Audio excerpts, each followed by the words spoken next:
Ayan, guys. Isa pa pagpalang araw o gabi sa ating lahat sa makayong sulok ng mundo, guys. Ayan, mega love shout out. At dito, guys, ang topic natin, ito ay paglilinaw. Paglilinaw sa lahat.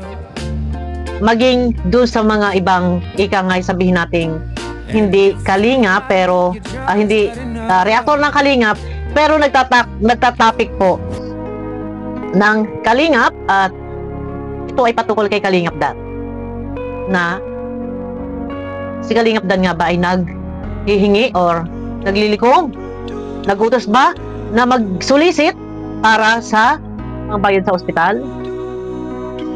Kasi meron po nag-send sa akin ng screenshot at doon nakasaad ay parang dito ay parang akala yata nila si Kalingap Dan ay naglilikom ng pera.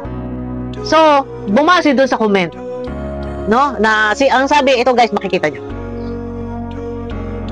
Ang ibig sabihin diyan, sige, magbigay kayo ng pangbayad sa ospital. Ayan, i-analyze nyo yan kung ano yung pagkakasabi. Ito para sa kaalaman ng lahat, no? Kung i-analyze po natin itong comment na to, parang ito ay sul-sul or sinabi, sige, magbigay kayo pagbayad sa ospital para nang makalabas si Kalingap Dan. So, nagamit itong post na to, nagamit ng isang reactor at naipost. So, ibigyan lang natin ng linaw. Wala po, ito para sa kaalaman ng lahat, lalo na doon sa ibang mga reactor na hindi official Kalingap reactor. Paglilinaw lang po. Si Kalingap Dan kasi ay nakaka-chat ko. So, kahapon nakachat ko rin si Kalingap Dan, nagtanong ako, boss, ayan, pinasa ko yung screenshot. Kaya sabi niya, naku, baka nga may naglilikom, pero wala pong iniuutos. Paglilinaw, no?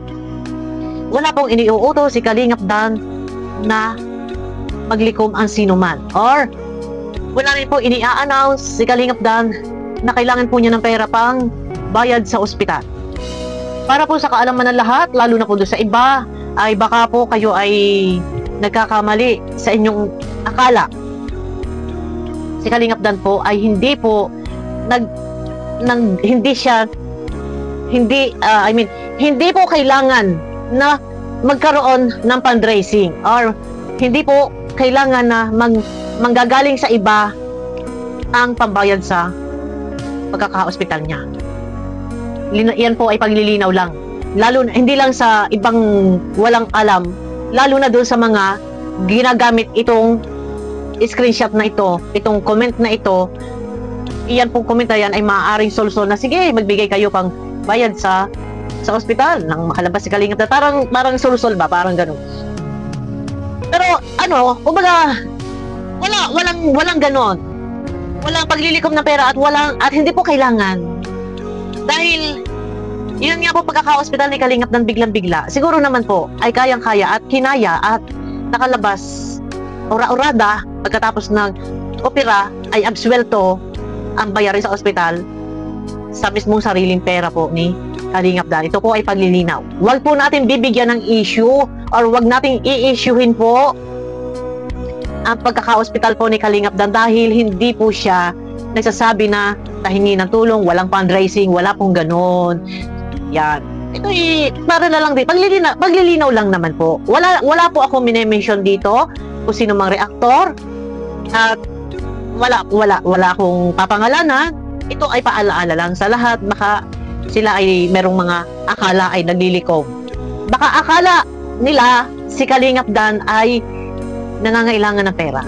Paglilinaw lang po guys, no? Hindi po.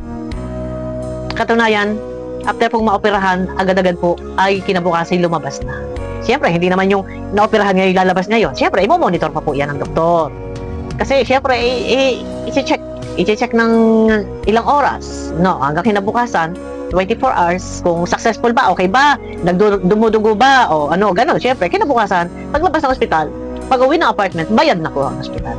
Kaya, ito ay paglilinaw lang, wala po akong binabatikos, wala akong inuusig, at hindi po natin kailangan mang-usig, mang-batikos, or makipagrebata sa ibang reaktor, at ika nga ito ay para lang sa kaalaman. Baka po ay akala nila.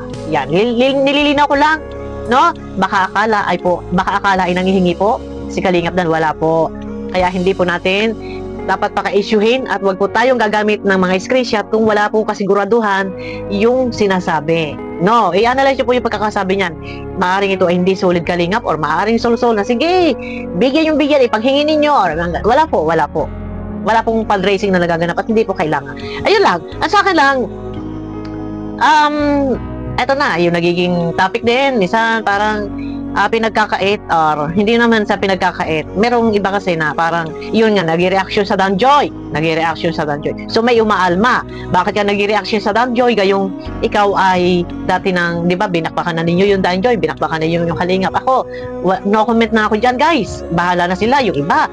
Kasi kahit man ito ay aking sitahin, yung ibang mga nag-reaction sa Danjoy ay hahaba lang ng hahaba. Pero ito ang sa akin, siguro kaya nga sabi ko, drive mo yung channel mo. Kung may mag-reaction sa Danjoy at kumbaga good vibes naman, ay bahala sila.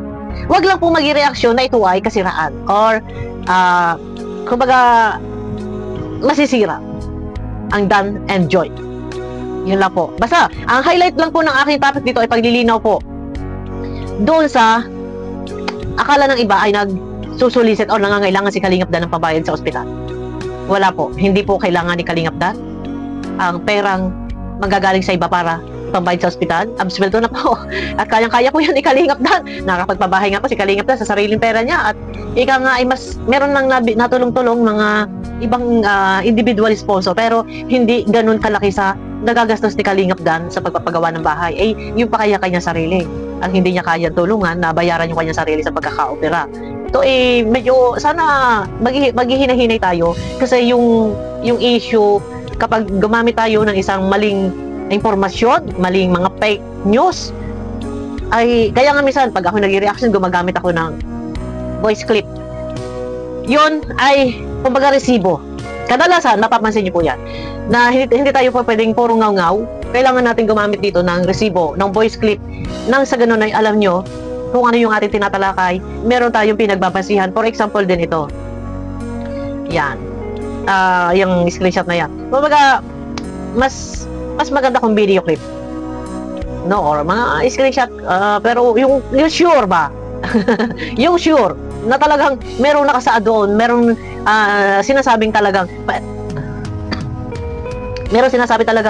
si Kalingap Dan ay nangangailangan ng pambayad sa ospital para makalabas. Yung ganun, pero walang linaw po Walang pero hindi na ako gagamit na ibang screenshot, guys. At baka maglalaot pa na maglalaot. Ito ay para lang, ang aking video na to, para lang po sa kaalaman ng lahat. Lalo na doon sa iba na hindi po alam, wala pong alam. Si Kalingap Dan po ay hindi po siya nangangailangan ng pambayad sa ospital. At katunayan, yan po pagkakalabas siya sa ospital, yung kanya pagkaka-ospital ay wala naman na po problema. No.